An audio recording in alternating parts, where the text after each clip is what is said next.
খালু শ্বশুর যে সিম এনে দিয়েছে সেই সিম দেখে তো আমার মাথা পুরো হট হয়ে গেছে। মানে কি রান্না থেকে কোন রান্নাটা করব আর কোনটা করে খাবো আমি তো মানে পুরো ভাবতেছিলাম আর রান্না করতেছিলাম। একদিন তো ঝোল রান্না করছিলাম, ওটাও খুবই মজা লাগছিল।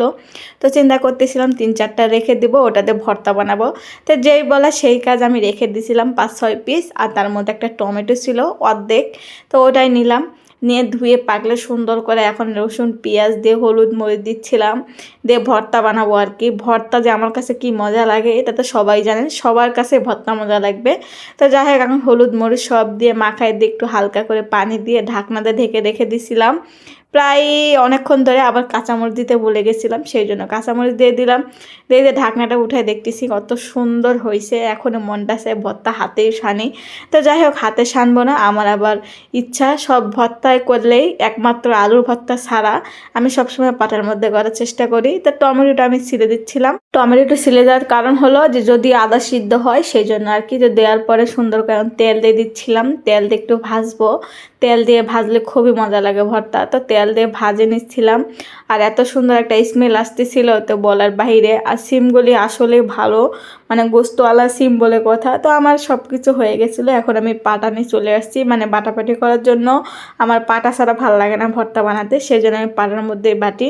তো আস্তে আস্তে করে বাটতেছিলাম, মানে একবারে বাটা দিতে হবে না, 2বার বাটা দিতে হবে, যেহেতু এখানে কাঁচামরিচ দেওয়া আছে। কাঁচামরিচ অত সহজে গলতে চায় না, সেই জন্য 2-3বার বাটা দিতে হয়। তো আমার কোনো সমস্যা নাই। আমার আম্মু তাই চিল্লায় যে তোর ব্লেন্ডার থাকে, তুই কেন হয় এভাবে ভর্তা করে খাবি। তো আমার ব্লেন্ডারে ভর্তা ভালো লাগে না। তো ভর্তাটা প্রায় হয়ে গেছিলো, এখন দিয়ে দিচ্ছিলাম তেল, যেহেতু ততক্ষণ পর্যন্ত কোনো তেল দেয় নাই, একটু সয়াবিন তেল দিছিলাম। আর সরিষার তেল না দিলে তো ভর্তা মজাই না। তো যাই হোক, এভাবে করে ভর্তাটা করতেছিলাম আর নাড়তেছিলাম। এত সুন্দর নরম হয়েছিল, মানে রসুন আর পেঁয়াজ বেশি দিছিলাম যেহেতু।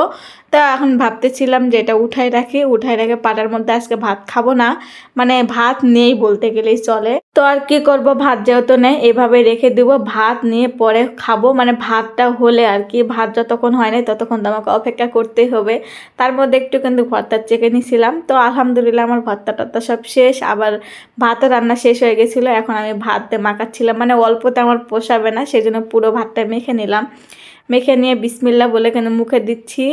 আর আল্লাহর কাছে বলতেছিলাম হাজার হাজার শুক্রিয়া, মানে এই সিমগুলি এত মজা। আপনারা যদি না খাই থাকেন, বাজার থেকে কিনে এনে ভর্তা হোক ঝোল হোক যেটাই বলেন না কেন সেটাই করে খাইতে পারেন, অনেক মজা লাগে খেতে। আর যদি খেয়ে থাকেন তাহলে তো অবশ্যই জানেন এই সিমগুলি কত মজা। তো যাই হোক, আমি তো খেলাম, আপনারা যদি না খান তো অবশ্যই কিন্তু খাইতে পারেন।